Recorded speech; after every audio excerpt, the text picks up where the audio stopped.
Hi, I'm Davis from ActualTechMedia. We're live here at Microsoft Ignite 2017 in Orlando, Florida, and I'm honored to be joined by my friend, Mr. Peter Bruzzese. How you doing, Peter? Doing real well. Thank you, David.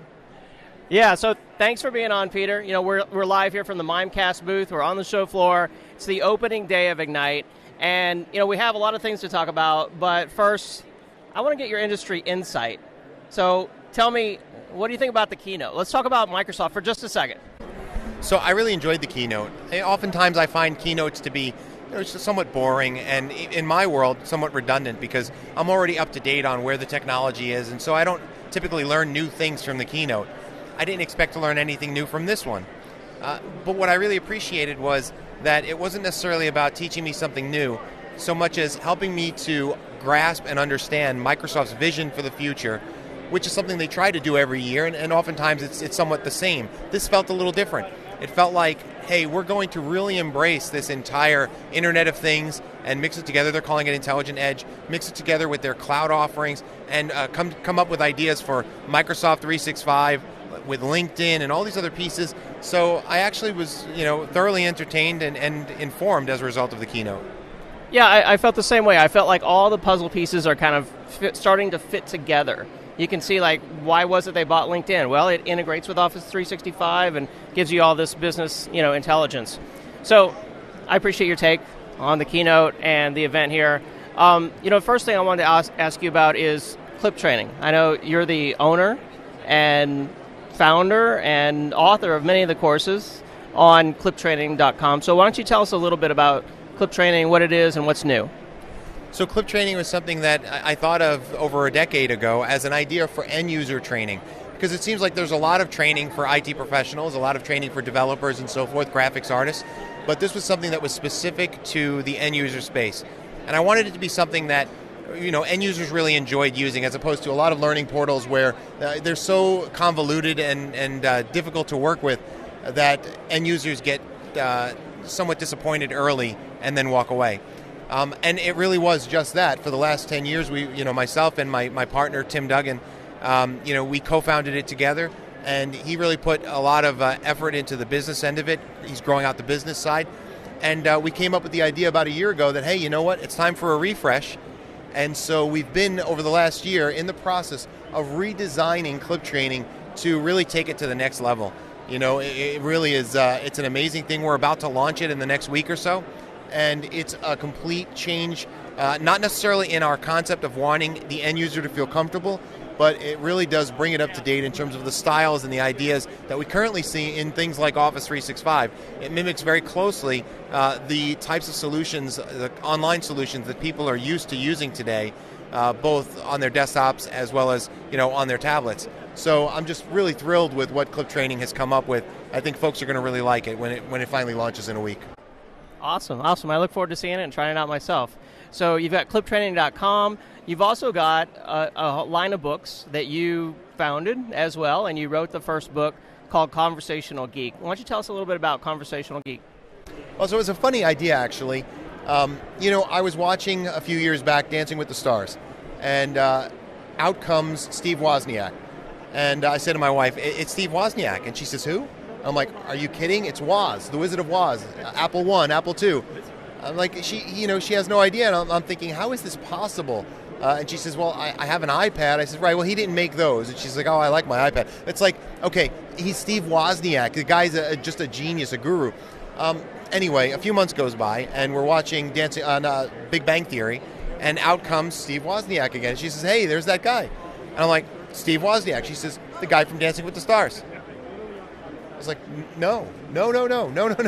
In our house, he's not known as the guy from Dancing with the Stars, right? But it made me think, how many people don't know who Steve Wozniak is, or Paul Allen, or think about it, all of the different people that have made the internet, Robert Kahn and Vince Cerf, and all these different things. So I wrote a book called Conversational Geek. Now, I had written over a dozen books prior to that for Cybex and Q and SAMS, and they were all published by those organizations. But I wanted to write a book that I would publish myself and have full control over. So I created Conversational Geek, and it did really well, actually, and people really enjoyed the book. I did a second edition, I did a third edition, and then I started thinking, what other books can I write? So I wrote Conversational Exchange, I wrote Conversational Office 365, and then it was like, hey, maybe other people want to write a few books. Hey, nice of you to join us there. It just walked right through. This is a live show, folks. It's right here at Ignite. So what happened was I teamed up with a guy named Nick Cavalancia, who was a VP of marketing for ScriptLogic, great guy, and he said, you know what, we can really take this somewhere. So now, it's been a couple of years, we have a booth here for the second time at Ignite, and we give away our books for free. ConversationalGeek.com, you can download them for free. But we're giving away books. We've given away, it's just day one, we've given away several thousand books. The booth is swamped with people, and it's really a great opportunity for people to learn with really bite-sized books. They're really small. They learn all about things like conversational IoT, Internet of Things. We say that all the time, but what does it mean? Conversational Office 365, conversational SD-WAN, right? So it's not just Microsoft topics. We even have one, conversational rocket science, which is by Brian Posey, And so it's just nice to have a variety of different books that cover different relevant topics that are short, easy to read, and actually when you get one, you'll notice there are cartoons in it too. So I like to call it a white paper with cartoons. Nick doesn't like to call it that, but I like calling it a white paper with cartoons. Well, yeah, excellent. Congratulations on that. I mean, they're really fun books. I've seen them, all over the show floor here, and I think they're making technology so much easier for average people to understand. And I mean, honestly, there's a lot of them I want to read. I want to read the rocket science. I want to read Internet of Things, even, and SD-WAN. I mean, there's a lot of things to keep up to date on that even technology people just don't have time to learn. And so these are really quick ways to learn what you need to know and have fun doing it, like you said, with cartoons. So, and also one more thing I noticed on conversationalgeek.com on the new website, it's kind of like a bookshelf concept on there. You can go and add books to your library and then just download the ebooks. So if you're not here at Microsoft Ignite, you can go to the website and download the books for free. Am I right? Yep, that's absolutely true. Yep. All right. And then the last thing I kind of wanted to ask you about is Mimecast. You're an evangelist for Mimecast or an advisor. Tell us what's new with Mimecast and why is Mimecast so relevant to what's happening here at Ignite and what's happening with so many enterprises? So I'm an Office 365 MVP. Actually, they put us all in a new bucket called Office Servers and Services. But for years I've watched this space, Exchange Online, and there's always been an area where with Exchange you surround it with an ecosystem set of solutions to help to bolster it, whether it's security or archiving or monitoring or additional availability. And so there was always a market for that. But with the move to the cloud, the question is, does that market still exist? Well, I say that it does. I think with Office 365, now more than ever, with a move to the cloud, you want to avoid that feeling of helplessness, or as I like to call it, IT impotence. When you move to the cloud, you feel like, I'm helpless, I can't do anything. It's someone else's problem, which on the one hand might make you happy. On the other hand, it might, cause you some angst in terms of, hey, well now do I get a one-to-one between what I had on premises and what I had in the cloud? So I typically like to recommend that folks look at third-party solutions to fill the gaps. But the problem is you can't do what you did on premises where you could choose for, let's say, 4 different problems, 4 different solutions. In the cloud, you don't want to daisy chain multiple solutions together because it adds to your latency and it creates multiple points of failure. You don't want your email moving from one thing to the next as it makes its way to Office 365. So I set out on a search, a quest, to find the perfect all-in-one solution. Something that would handle security, archiving, or compliance needs. Things like you want to make sure that you have data loss prevention. You want to make sure that you have a ransomware, spear phishing, type solution. All of those things, as well as an additional continuity or availability solution. And as I looked at the full spectrum of solutions that were left when I had that criteria put out, Mimecast really was one of the only ones left. And I looked at some of the others that are out there and I just said, you know what, I like Mimecast. I'd like to work with them. I like to promote what they're offering. And they continue to develop their solutions. For example, they have a new solution that they've released to enhance their continuity piece, which is where if there's a problem with Office 365 and it goes down, which it happens from time to time, it will have a heartbeat going on for your portal so that you know when you're down. It'll send you an SMS text, and then with a single click of a button, you can switch your end users using Outlook, you can switch them over to Mimecast as your MTA so that email can continue to flow. Now, the cool thing there is that the end user never needs to know that Office 365 is down, which is great. They're not calling you saying, hey, I've got a problem, because you've already switched over. And Office 365 can get fixed whatever the problem. It could take, last year it was down for 9 hours in North America. So look, during that time, instead of having your end users just sitting there doing nothing, they're able to keep working. But that's not the sexiest part about it.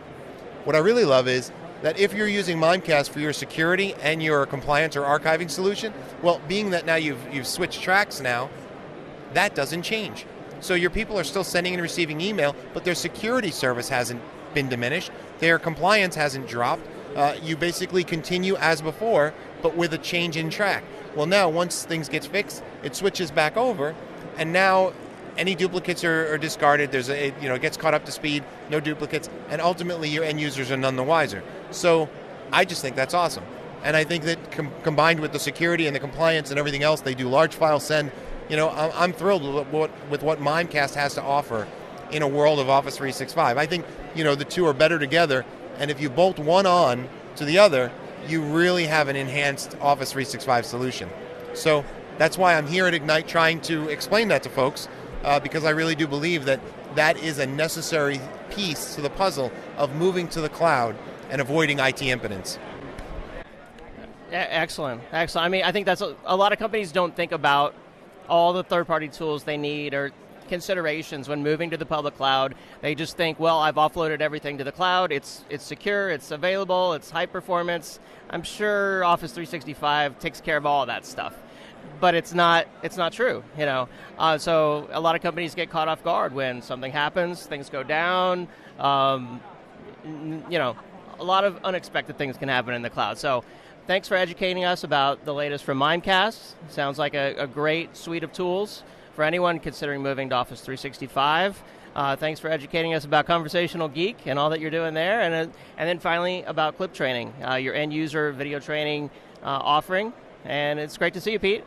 It is great to see you too. For those who are watching, we've been friends for years. Has it been a decade yet? Is it just about almost? Yeah. So I mean, it's just fantastic to be able to catch up at events like this, be able to talk about things both professionally and personally, and stay friends as a result of being able to see each other at events like this. Excellent. Thanks, Pete.